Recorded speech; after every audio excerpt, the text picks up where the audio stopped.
Hey guys, I thought I'd try something a little bit different today. I thought that I would give you a bit of a heads up on the lineup for this week and some thought process behind it. I'm going to start off this week with a tale of the hunt. By God's grace, I punched my elk tag. I'll tell you that story. I already punched my elk tag here, but I did a poll on Patreon, and it seems like middle of November, end of November is where a firearm season for deer starts in a majority of the country. So I thought it would help get some people fired up for hunting season. I'm also going to put in an episode on Tuesday on little magnums, little handgun magnums, for the people that don't care about hunting. And then, because it is leading up to hunting season, and the majority of people I think today hunt with a bolt-action rifle, we are going to talk about bolt-action rifle stuff. I'm going to call it Bolt Gun U, or Bolt Gun University. Push feed versus controlled round feed. Do I want an internal box magazine? Do I want a detachable box magazine? Do I want a hinged floor plate? 2-lug versus 3-lug, all kinds of stuff like that. That's going to be a 2-part episode. So Wednesday, Thursday. Then Friday is going to be a recast of a medley. So you'll get all kinds of topics covered there on a vast variety of subjects. So hopefully that's a pretty good mix of the hunting, the tactical, hopefully something for everybody. I hope you enjoy. Thanks for listening. Please consider liking, subscribing, leaving a review of the podcast, and if you want more content, checking out Patreon. There I was. Elk beside me, elk in front of me. I had closed a large amount of distance trying to get to this herd of elk that I had seen from another ridge line. I had dropped my pack several hundred yards before I approached on the terrain where there was less vegetation so as to be quiet. I was bent over in an Indian-style crouch. I had come up on some elk that I was not aware of. On my right, a bull elk was prancing back and forth. Not quite sure that I was dangerous, not quite sure what I was, but definitely on alert. If you've ever seen him do that prance back and forth, head up, trying to look around to figure out where I was, what I was, and obscured in brush. Just ahead of me was the herd of elk that I had been stalking up to. Rifle in hand, crouched over, looking through my binos to confirm that one of them had antlers that was in view. I was looking through a patch in the trees. I may only have a brief window to get a shot off on a legal antlered bull before they were gone. That's the story I'm going to tell today. A tale of the hunt. Public land, over-the-counter tag, real-world elk hunt. If that interests you, stay tuned to this episode of Gunfighter Life, the podcast where we talk about guns, gunfighting, tactics, ballistics, the right way, with God at the center, biblical, Judeo-Christian values, and real-world first-hand experience. I am blessed to serve you as host. Bio bullet points in the show notes. But a little bit of backstory and germane to today's episode. I've been blessed to hunt all over this beautiful country, from whitetail on the East Coast and mule deer on the West Coast to bear and elk and all manner of things. I've even been blessed to be a guide and guided hunters for domestic animals, exotic animals. But this was a public land elk hunt, and I did not draw any special tags. I live in the greater Yellowstone area. Without getting too specific, I live in, the Idaho, Wyoming, Montana kind of triangle. Without getting too specific, that's where I live. That's where I do my other job of, private security contracting in that AO, that area of operation. And I did not draw any special tags this year, much to my chagrin. I did not draw anything special. If you're not aware, out west, there are several, like the what people consider the better hunts. They're draw hunts. I did not draw anything. I did not draw any antelope hunts. I did not draw any special elk hunts, any special deer tags, nothing. So I had been debating between an area that was quite a bit farther away or an area that was literally just behind the house.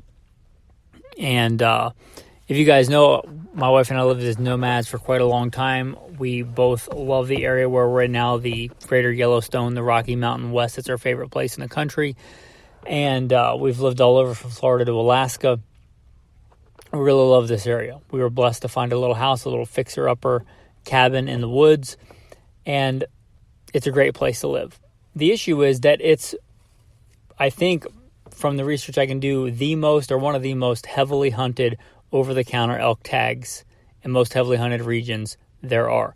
So I had to decide between hunting right behind the house or hunting farther away, but in an area where there's much less hunters and where I had some good spots picked out. I had never hunted before this year really in the area where my house is. But I decided to go with the area behind the house, mostly because I thought I would get more hunting in. I am working full-time at the private security contracting job and trying to get the podcast out. And we have a new litter of puppies, which means I probably wasn't going to be able to... I wouldn't feel good about taking a long trip away from home to go hunting. So I picked the tag behind the house, which it has to be an antlered bull elk, and that's what it is. And it's a heavily, heavily hunted area. That said, a lot of people are road hunters. Now, a lot of people come from all over the world to hunt elk in this area. And a lot of people are what I would call road hunters. Like, they're not going to go more than a mile or so away from a road. They're going to get out, they're going to look around. If they don't see anything on their quad, their 4x4, they're going to keep going. Which is advantageous to me because that's not how I like to hunt. Also, a lot of guys are after big trophy elk, which is fantastic. I mean, I got nothing against that. But I'm hunting for meat. I'm hunting to put meat in the freezer for the family. I even put in for like cow elk tags. If I get a cow elk tag, which is way easier because there's more cow elk than bull elk, I would have been just as happy, probably more happy getting a cow elk tag. That's what I got last year. But that area was much farther away from where I live now. So that's the parameters for this. I have been out several times scouting. I had seen elk. I had been out several days before this and had not been able to get an elk. Either it was before the season, or they were too far away, or I couldn't tell where they were going, or they were only cows, no legal bulls. So that's the kind of the backstory here. I had hiked I don't know how many miles, hunted several days. Let's get into this particular day. I had a large loop that I was going to hike. Probably take me literally all day to hike this loop up one ridge line around and back. You know, planning on a good 12 plus hour hike, ruck in the mountains. This day was particularly cold, which is often good for elk hunting.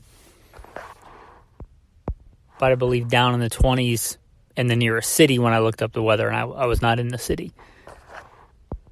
Snow in places, but not everywhere. Frost in the morning.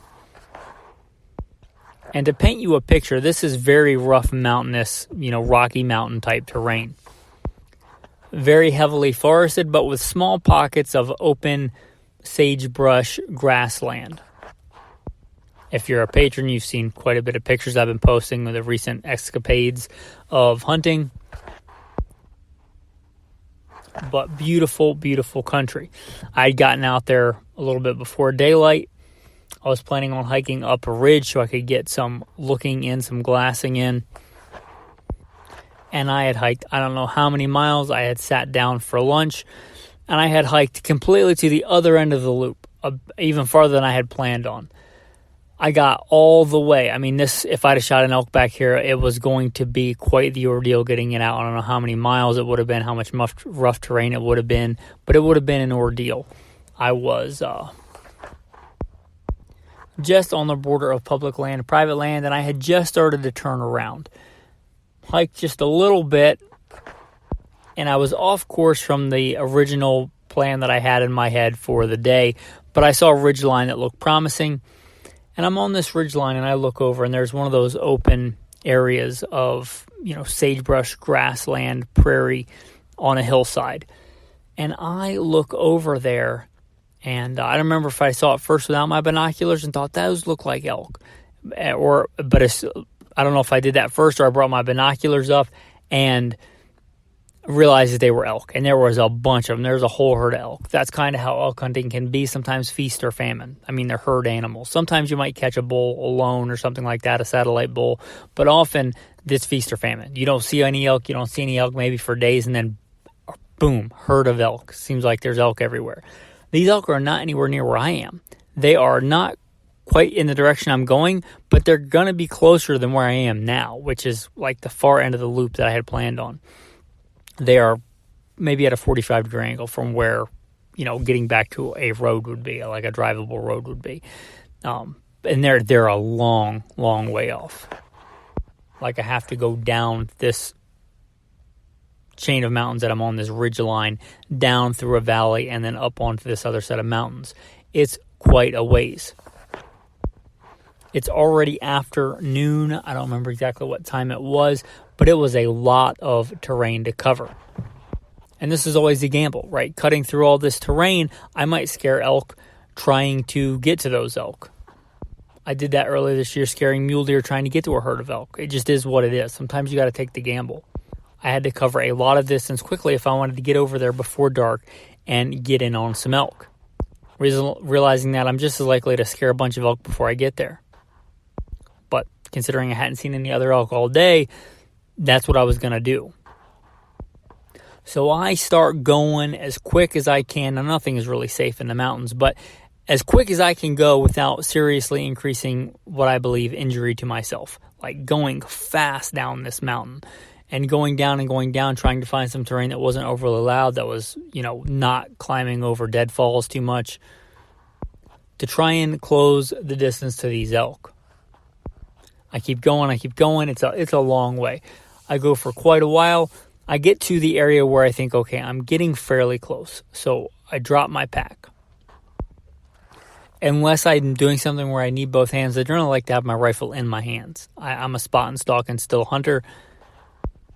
You never know. You're a lot more likely to get an animal if the gun is in your hands than if it's on a sling or in your pack. And that's how I hunt. And I'm not the kind of guy that hunts without a round in the chamber. Like, when I see something, I'll get a round in the chamber. I think you miss way more opportunities like that than you gain.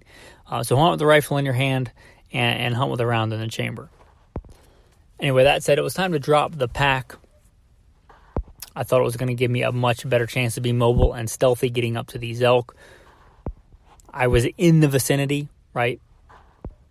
I had checked about halfway there when I got to a spot where I could see. Because as soon as you drop down off the ridge line where I was at, you can't really see anymore. I got to one spot where I could kind of see. I look, and there's still elk there, which is fantastic. So I kept going, and when I get into the rough area of where I think these elk are going to be, I drop the pack to be more stealthy. I try and pick a route that the topography will allow some concealment for me and some amount of stealthy approach. Or it's a real thick, nasty brush. You're just not going to be able to get in quietly. Well, I start going to where these elk are. And at some point, I bent over in that Indian-style forward crouch position as to not give away my silhouette. I've got my rifle in my hand, which is a SIG Cross Trax 308. Why that rifle? I was debating a couple of different rifles. A better elk rifle, admittedly, would be my Ruger guide gun, 30-06. That's a heavy gun. It's like 8 pounds and something. And it doesn't have a lot of stuff on it to make it overly heavy. But 8 pounds of something is a lot. Remember, I was hiking mountains and ridges and covering I don't know how much elevation gain and how many hours of hard hiking. And also had a mule deer tag. So I was just as likely to see a mule deer as an elk, probably. So although certainly that Ruger guide gun M77 controlled round feed with 180 grain solid copper TSX, that was definitely a better choice as far as ballistically for elk. But I got to get to the elk and find the elk first. It was a who knows how far I was going to hike that day. So I chose to cross tracks. It's quite a bit lighter, and it's in 308. Still a good caliber for elk and deer. I had 150 grain, just simple cup and core. It was a SIG load, SIG Veneri or Venteri or something like that. You'll have to look it up. But it's just a simple cup and core bullet, 150 grain, vanilla load. Nothing other than being phenomenally accurate out of that gun. Nothing really special about it. That's the rifle that I had in hand. Once the decision is made, that's the rifle that I have. So I'm crouched over, trying to keep an eye on where I think these elk are, and then just off to my right, like 3 o'clock, explosion in the brush. 2 elk start moving around. One at least is a bull. Like, I can tell that it's a bull, and I can see it. It's close. Like, it's a decent bull elk, and it's close, but it's also in a bunch of thick brush. And I'm not talking about like 1 or 2 twigs. I'm talking about like, I did not feel like I could get an ethical shot on that bull. By the time he starts prancing around, if you've ever seen elk or deer do this, he's not like running away, he's not bolting, but he's doing the thing where he's kind of looking around, prancing back and forth, trying to figure out what I am. I don't think I'm going to be able to get a lot closer to these other elk without scaring this elk, and I don't think I have a decent shot at this elk. Just off to my left, so, 10, 11 o'clock, there's a hole in the trees where I can see some elk. So there's a lot of elk on this hillside, but I can only see a few. I look up. I've been praying on the approach, been praying before I hunted, praying on the approach. Let one of them be there. Lord, let one of them be there, and let one of them be a bull. Let them still be there, let one be a bull. And I look up through this hole in the trees and this like grassy hillside. And sure enough, one is a bull. It's a spike bull, which is fine with me, a legal bull. I look, but they're moving on this hillside, so I only have the small window to get this shot off. I'm in this, Indian bent over crouch position. So I have to decide. I'm like halfway-ish there. Do I stand up and get the shot offhand, or do I drop down in the prone and shoot that way? I decide to go down in the prone. I give up some mobility, sure, but I do gain some stability. And I've crept in to this point within 150 yards. I think I got a measurement after I shot. I'm not messing with the rangefinder at this point before I shoot, but I know it's inside max point blank range. It's like 156-ish yards. Looking at these elk, I've got an LPVO on the SIG, the Cross Trex. It's 1.5 to 4. One of my favorite scopes, Leopold Freedom. It's a fantastic, good all-around scope. I get a good sight picture on this bull elk, and I call the shot good. I pull the trigger, call the shot. It's a good hit. I keep looking, cycling the bull. The bull is still up. Now, this is not uncommon, especially for an elk. They can soak up a lot of lead. And the same advice I gave my wife when she was going out hunting, and the same advice I would give if I was guiding. If the animal's still on its feet and you've already hit it, put another shot in it. So I put another shot in it. This is not a great shot. It's not a shot that I would take on a first shot or like to take on a first shot. But the elk I already called the first shot. It was good, right? Behind the shoulder. He was facing to the left. Called the shot good right behind the shoulder. But I look again and he's still up. So I put another shot in him. And then my gun jams. Now, I had shot this gun, I don't know how much in the year leading up to this, and I had never gotten a malfunction with it. But wouldn't you know it, I got a malfunction here. I'll probably talk more about that in a supplemental to this, a lessons learned. But I got a double feed, so now I got to clear the double feed. One of the reasons I don't generally like push feed rifles, but it is what it is. I got a double feed, and I'm in the prone position, in an awkward position at that, because I'm shooting uphill prone, which is not great. And I got to get this jam cleared. So once I get this jam cleared, I look up and there are no more elk. They are gone. So I go, oh man. But I know that I called the first shot good. I had no reason to believe that my rifle was off. I had fallen I don't know how many times throughout hunting. That's normal, but it's a good steady rifle. It's a good solid mount. Nothing gave me any pause as to the gun not being zeroed, and I called the shot well. One of the things you learn, hopefully, in competition shooting is how to call shots well. That shot was right behind the shoulder. I called the shot well. The elk was still up last I saw him, but that's okay. Again, elk can soak up a lot of lead. I start going up this hill, nothing, but I get fairly close to where I think the elk is, probably half the distance, and I do a quick elk cow call with my mouth, just me making the noise. And sure enough, this elk that I had shot pokes its head up. And I give it another shot. I was ready. Again, rifle in hand. Shoot him offhand right in the neck, chest area. Like the neck pops up out of the brush. I get a shot at him. As soon as I shoot him in that neck, boom, that elk, like he drops, like lights out. Like you turn a light switch off. He just fell over. So, praise God, elk is down. I get up, beautiful, tender, delicious bull elk on the ground. Now, I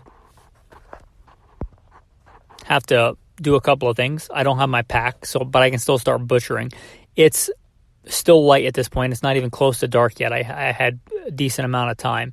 So I got to get my pack. I also got to start butchering. I decided to start butchering. I also had to figure out where I am. This area I've never been before. I saw these elk in a place where I wasn't even planning on going that day, and I saw them in an area that I had never even been anywhere near that area. So I had to figure out where I am. I had marked my pack on the map where I had dropped it, and I needed to mark where I was now. And then, after, the calm down and the thankfulness to God, and so I go up after pouring out its blood, slitting the throat, right? Because whatever man of the children of Israel or of the strangers who dwell among you, who hunts and catches any animal or bird that may be eaten, he shall pour out its blood and cover it with dust. You shed the blood. You're not to eat the blood. It says that so many times in the Bible. You shall not eat the blood. You shall pour it out on the ground. You shall not eat the blood. You shall not eat it. It says it over and over and over again. But there's a specific verse about hunting. So I go up, I slit its throat to pour the blood out. When you've hunted and killed enough stuff, you kind of know when it's time. It was still twitching, but, it's practically dead. This animal is not getting up. You still see some muscle switches and stuff like that. That's fairly common. I slit its throat, let the blood run out, and then try and formulate a plan. I started butchering, and I'm like, I have a podcast. I should probably get some pictures. So I get some pictures. Now, again, this is who knows how far from anywhere you're going to get a vehicle in. So this, I like the gutless method. That's how I butcher. Generally, if I just happen to shoot an animal near the road, then I guess if I could get it out in one piece, you do get more meat, and I do like the bones, and I do like the organs. I really do. But for this kind of, where I'm going to be packing a long distance, I generally will do the gutless method and usually the boneless method. Now, I screwed this up, just to be honest with you guys. The place where I hunt, they require evidence of sex on a large piece of meat. So I had already started cutting and skinning one of these back quarters, and I got all the way almost down to the ankle, and I realized that I had to do that. So at this point, the skin is hanging all the way back near the ankle. The only way that I was going to be able to do that at this point, to be legal, even though there's no game wardens back here, but I'm trying to do the right thing. So the only way I'm going to be able to do that is to take the entire leg at this point, because if I debone it at this point, the evidence of sex is not going to be attached to the meat. I forgot. I should have left it attached up closer to the ham. So at this point, I'm like, okay, well, this is what I got. This entire elk leg, this is now a pack. Like, this is all that I'm going to be able to pack out, get in my pack. And it was hard to get that elk leg whole in the pack. It's the reason I like boneless, gutless method, so I don't have to pack anything but the meat. So go back at the pack, put the 1/4 in the pack, and then I send my wife some messages on, this is what's up, this is where to meet me. She hopefully can help me pack out some of this elk. And I start the several hour trek from the elk back to the truck. It's a pretty arduous trek. It's place I'd never been before, so there's quite a bit of like, oh no, I can't go this way. I'm literally at some point, in briars, throwing myself, trying to get through thorns and stuff like that because I just never been there. I was trying to do the most direct route. Sometimes I had to back up. Sometimes it was really steep, gnarly terrain, crawling over deadfalls, crawling over logs, exhausting. But since I don't really know, I just try and go the most direct route as much as I can. So I go in that bearing back towards the truck. And eventually I get to an area where I've been before and I'm a little bit more familiar. And I go, I can take this ridge line and then I can take this finger down and that will connect to this creek, which will bring me back to the truck. Well, it's already well past dark well past dark and getting cold by the time I get back to the truck. I get to the truck, wife's not there.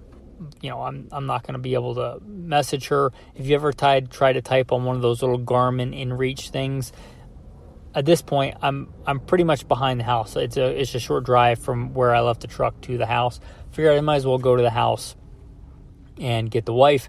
I go back to the house. Wife's not there. Oh, and as soon as I get to the house, of course, I get messages from her because I have service that say, oh, I'm going to meet you.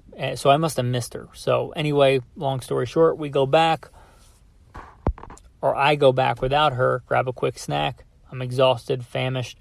Grab some food, choke down a protein shake, and I think I changed my socks, maybe changed my boots just because I've been hiking all day, and then head back out to meet her. And sure enough, there she is. She went to where the truck was. Truck's not there. She started hiking back.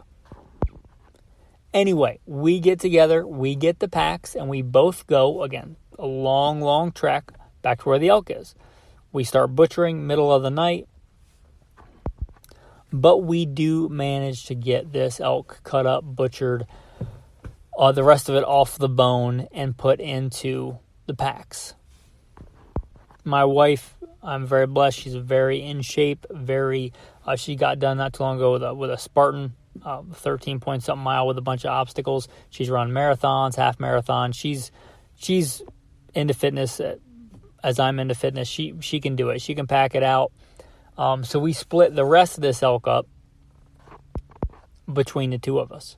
And this is a juvenile bull elk, which is still a big animal. I don't want to throw out a number because I don't really know, but a cow elk is 600 pounds, a bull elk is 800 plus pounds. This is a juvenile bull elk. There's no real small elk. It's a big animal, exponentially bigger than a deer. But we get this elk between both our packs. And now we have this several hour hike back to the truck. And keep in mind, I've been hiking since before dawn, and it's well after dark. By the time we get back to the truck, it's like 2 in the morning, 2:30 in the morning. We get back home, and I forget what time I exactly got home, but we get back home, which again, a very short drive from, I'm basically behind the house. It's just a little bit shorter to drive a little bit further down the road. By the time we go home, take a quick shower and get a quick snack to get ready for bed, it's like 3:30 in the morning, to give you an idea. Wife's got to be up at, I think, 5:30 or 6:30 in the morning. She's got to work the next day. I think I got this. It was Thursday. It was a Thursday when I got this. Wife had to work on Friday. I had taken the day off for hunting. But a wonderful, beautiful, exhausting hunt. We were blessed with a bunch of venison. I should back up because I know you guys are curious on gear. The knife that I used was one that I've had for a long time, talked a long time about. And that is a White River Firecraft 3.5. It's a fantastic knife, super steel, very good. I also had a cheap Mora that I keep in the pack just as kind of a knife that I don't care about beating up and dulling. And, if I'm shoving it in something, not a big deal. And then when I went back, I brought an exchange blade knife, one that I've had used guiding, just because it's easier to just have a very sharp blade, not trying to sharpen knives in the dark. I do generally have a little mini knife sharpener I keep in the pack, but at night when you're tired, exhausted, it's just easier to use the exchangeable blade knife. Could I have done the entire thing with a Fieldcraft 3.5? I could have. But anyway, just that's what I did. One of the reasons my primary knife was the Firecraft is I have it set up to be run inside a pocket, from the days when I was the commander of a tactical team to stop active shooters. Just it was easier to have that knife when I was taking on and off the war belt, doing covert, overt type operations. But I generally run a knife on the belt. But I noticed in days hunting prior to this, taking the pack on and off, like doing a long ruck with a knife on your belt is not a big deal. You just, set the waist strap so it runs between your body and the knife kind of hangs over it. But doing that over and over again, dropping the pack, picking the pack back up, getting stuff in and out of your pack, it's just kind of a pain in the butt. So I figured I would just go with a knife in the pocket. That way I didn't have to do that. That's a good knife for that. That's why I have it set up with an O.T.C to run inside the pocket. And that's really the reason I chose that knife. There's plenty of other knives that would have worked well. My wife, she grew up, a little side note here, I hope I'm not telling too much. My wife's not a big fan of being overly out there, but she grew up in Florida, and she grew up for a large chunk of her life as a vegetarian, which is hilarious because she loves meat, and she loves red meat. I think she might love it more than I do. Especially wild game venison red meat. I've never heard her say it's too gamey. But this young tender elk, we cooked up some Italian style. I cooked up some Italian style backstrap, the tender muscle that runs along the back, and cooked that up for us a day or maybe the next day after. We cooked some just hastily that night when we got home, just threw some on a pan and ate it. Delicious. But I cooked some up with some spinach and some mushrooms and some, garlic and butter. It's just so good. It's so good. Red gold. Just fantastic. Which is one of the reasons I love hunting is good organic meat. Several hundred pounds of good organic meat. I mean, it's fantastic. Hopefully you guys enjoy that story of Tales of the Hunt. Now, my wife has been out a few times. She has been unsuccessful so far. I've gone out with her. She's gone out without me. She also really likes to meet, so she's trying to get out there and get after it. She has hunted successfully before, but it's a hard hunt. We went out last night, and we closed a long distance. We were literally running because it was getting close to evening when we saw these elk. And we closed so much ground and got so close. We got within 50 yards. She just didn't have a good shot. She just didn't feel comfortable taking the shot. I'm not mad at her about it. But, covered so much ground and hiked so far and got within 50 yards of these elk. And it's just real brushy terrain. You just couldn't get much closer. And we couldn't be super, super sneaky because we were running out of daylight. We maybe had 5-10 minutes when she got the one opportunity 50 yards away from that elk where we could see it. But anyway, season's not over yet for her, so we'll see if we can close the deal, God willing, and get her an elk, which would be nice to have twice as much meat in the freezer. If you liked this episode, if you're into hunting, or even if you're not, you may like the next one. I'm going to do a follow-up. I don't know if it'll air immediately after or a day or two after, but I'm going to do a follow-up on lessons learned. On this hunt and hunts leading up to this, lessons learned on gear, mistakes I made. Get into that rifle malfunction, get into some other things. But I appreciate you guys. I appreciate you and all that you do. Especially appreciate the patrons that do so much for the podcast. If you want to help and become a patron, they get a lot of special insider-only content. Veteran-owned, veteran-operated, small business, American, all the buzzwords. But if you want a little bit more and be part of the community, check out Patreon. All right, with that, let's give you a tactical tip of the day. A little ode to the Jones hat. I don't often do gear, but this is not like a new latest and greatest. Jones hats are old school. I'm not a big fan of baseball caps. I think they're one of the most ridiculous hats. I don't generally play baseball, and I don't think that they're much. I don't think they're a good hat for much else. I just call me crazy, right? I don't like blue jeans. I don't like ball caps. You say I'm not American, I'll say that I've served in 2 branches of the armed forces and as a law enforcement officer trying to protect this country from enemies foreign and domestic. So put that in your pipe and smoke it. Don't like jeans, they're impractical, they're cotton. Don't like baseball caps, think they're impractical. But the Jones hat is a very, very practical hat. Wore one on this. Jones hats are fantastic. They kind of have a brim that goes all the way around. You can push the brim all the way down, kind of like a boonie hat. You can flip them up so that when it rains, that rain, unlike a ball cap, will all channel to the front. You just tip your head slightly down and the rain rolls down in front and you don't get completely soaked everywhere. They have a small enough brim to keep sun out of your eyes, but not a long, ridiculous brim, in my opinion, like a baseball cap. They don't tend to get caught on stuff or knocked around as much as a cowboy hat if you're in forested terrain. Jones hats are just awesome. A tactical tip inside that tactical tip, you can spray Flex Seal, which is kind of like a spray-on rubber. They make a clear one if you want to keep the color of the hat, and that's what I have on my Jones hat. It's fantastic in wet weather. So there's a little tactical tip for you.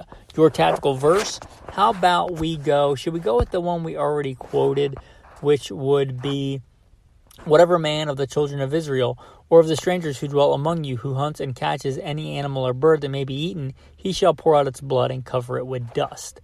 We could go with that one, but I think I'm going to go with another. I'm going to give you a bonus, 2 here, and it's fantastic. And it is, God is for us, a God of deliverance. Adonai, my Lord, has escaped from death, escapes from death. Surely God crushes the head of his foes, the hairy scalp of one walking in his guilt. My Lord said, I will bring them back from Bashan. I will bring them back from the depths of the sea. So my foot may wade in blood, and your dog's tongue may have their share of your enemy's blood. I like that passage. That's part of Psalm 68. With that, men, thank you for listening and have a blessed day.